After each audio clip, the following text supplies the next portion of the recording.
Halo semua, salam sejahtera Malaysia. Selamat datang ke channel Fels Lifestyle. Terima kasih tuan-tuan dan puan kerana terus setia dan bersama di dalam channel ini. Saudara-saudara, sudah pasti kepimpinan daripada pembangkang, kepimpinan daripada PAS, ataupun Perikatan Nasional dan khususnya daripada pembangkang, ada saja cara mereka untuk menjatuhkan Anwar, menjatuhkan kerajaan. Memang tak sah kalau tak ada cacian, kritikan terhadap Perdana Menteri. Sebelum ini pun, siapapun juga yang memegang jawatan PM pasti akan menerima serangan daripada pembangkang. Baru-baru ini dalam satu kenyataan daripada kepimpinan PAS melalui Fadli yang mencabar DAP jawab mengapa Guan Eng tiada dalam kabinet Anwar. Saudara-saudara, kenapa PAS ni tak puas hati kah kalau kepimpinan tertinggi DAP, pengurusi DAP sendiri, Lim Guan Eng, tidak ada dalam kabinet? Kenapa PAS mahu Lim Guan Eng masuk dalam kabinet, jadi menteri apa? Cuba penyokong-penyokong PAS ataupun kepimpinan PAS bagi detail sikit, bagi sedikit detail kenapa mempersoalkan Guan Eng yang tiada dalam kabinet. Kenapa mereka mahu Guan Eng jadi timbalan Perdana Menteri kah? Mereka mahu jadikan Lim Guan Eng jadi Perdana Menteri ataupun mana-mana menteri di dalam kabinet hari ini. Saudara-saudara, Ketua Penerangan PAS Ahmad Fadli Syari mencabar kepimpinan DAP untuk menjawab mengenai ketiadaan pengerusi parti itu, Lim Guan Eng dalam barisan kabinet pimpinan Anwar Ibrahim. Sedangkan DAP dan juga PKR di dalam Pakatan Harapan ini, kita dengar-dengar tiada pun isu antara Anwar sebagai pengerusi PH, sebagai presiden PKR, dan bersama-sama dengan pengurusi DAP Lim Guan Eng. Tiada pun isu mereka. Kenapa tiba-tiba PAS ni nak ambil berat, nak ambil tahu pula, nak mempersoalkan kenapa Lim Guan Eng tiada dalam kabinet. Menerusi satu hantaran DFB, ahli Parlimen Pasir Mas mempersoalkan jika Lim Guan Eng yang sebelum ini adalah juga Setiausaha Agung DAP selama 2 penggal tidak layak. Terlanjur bicara hal ini, saya juga ingin bertanya, kenapa pemimpin hebat DAP, yaitu YB Bagan, yang juga pengerusi kebangsaan DAP, tiada dalam kabinet PMX? Beliau tidak layakkah? Atau pengerusi kebangsaan DAP itu jawatan yang kecil di sisi DAP? Alang-alang tepikaian kita dijaga orang, apa salahnya kita pun bertanya hal tepikaian orang lain? Untuk rekod, Lim pernah dilantik sebagai Menteri Keuangan di bawah pentadbiran Dr. Mahathir sebagai PM ketika PH berkuasa tahun 2018. Ahmad Fadli membuat sindiran itu semasa menjelaskan isu calon PM daripada PN yang dibangkitkan oleh anggota Parlimen Machang Wan Ahmad Faisal. Menurutnya, kenyataan pemimpin bersatu itu yang tidak menamakan Presiden PAS Abdul Hadi sebagai salah seorang calon PN bukan isu besar, tetapi hanya satu cadangan. Isu calon PM bagi menggantikan PM Anwar Ibrahim yang disebut oleh YB Machang hanyalah satu cadangan. Nah, saudara-saudara, berkaitan dengan ini, apa komen Anda?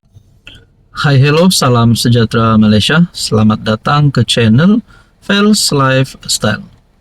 Saudara-saudara, apa-apapun isu yang berlaku di Malaysia pada ketika ini menjadi perbualan ramai orang, terutamanya daripada penyokong-penyokong Najib Razak berkaitan Tita Edendum, dan yang terbaru, isu berkaitan dengan sandwich ham. Saudara-saudara, Ketua Pemuda UMNO Dr. Akmal Saleh ada menyebut ataupun ada membuat kenyataan bersuara berkaitan dengan perkara ini, dan akhirnya ada tindakan lanjut dilakukan, dan ramai yang memberikan kredit kepada Dr. Akmal Saleh.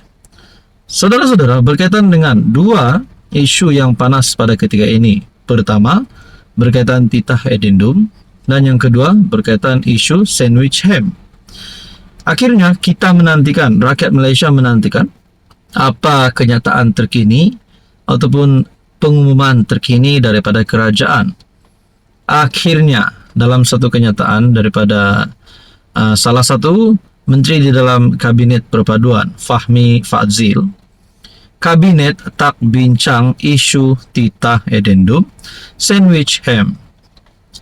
Menteri Komunikasi Fahmi Fadzil berkata, Kabinet belum membincangkan perintah sekatan berkaitan dengan titah edendum yang mengarahkan Najib Razak menghabiskan baki hukuman penjara di rumah.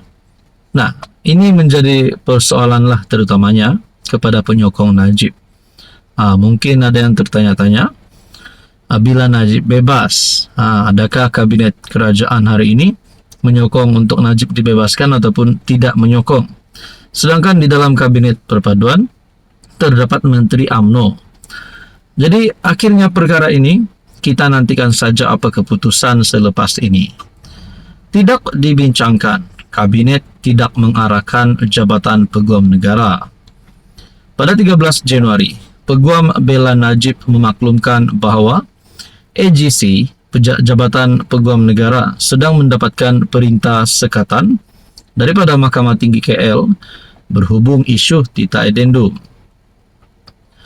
Menteri di Jabatan Perdana Menteri Undang-Undang dan Pembaharuan Institusi Azalina Othman berkata, tidak sepatutnya ada perintah sekatan membincangkan semakan kehakiman berkaitan titah edendum. Susulan itu, Naib Presiden MCA Lawrence Loh bertanya sama ada kerajaan menyembunyikan sesuatu berhubung tindakan AGC, mengatakan bahawa langkah itu bertentangan dengan pendirian kerajaan sebelum ini memperjuangkan ketulusan. Sementara itu, Fahmi berkata, Kabinet juga tidak membincangkan kontroversi semasa berkaitan sandwich ham dan keju yang didakwa menggunakan logo halal tanpa pensijilan sah. Kami juga tidak dihidangkan sandwich hari ini, katanya.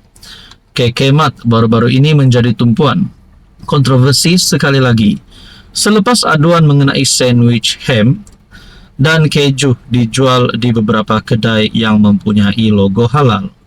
Pengkritik telah mempersoalkan bagaimana produk ham dengan anggapan ia adalah daging babi boleh dilabel sebagai halal. Kekemat kemudian menjelaskan bahawa sandwich keluaran Shake and Bake Cafe Sendirian Berhad menggunakan ham ayam yang disahkan halal. Jadi berkaitan dengan dua isu ini, titah edendum dan sandwich ham, ini adalah pendirian kerajaan melalui kenyataan Fahmi. Kabinet tak bincang isu titah edendum sandwich ham. Mungkin ada yang ternanti-nanti apa tindakan kerajaan. Akhirnya Kabinet setakat ini belum membincangkan berkaitan perkara ini. Jadi dengan kenyataan Fahmi Fadzil ini, adakah akan memberi impak positif ataupun impak negatif terhadap kerajaan? Apa komen anda?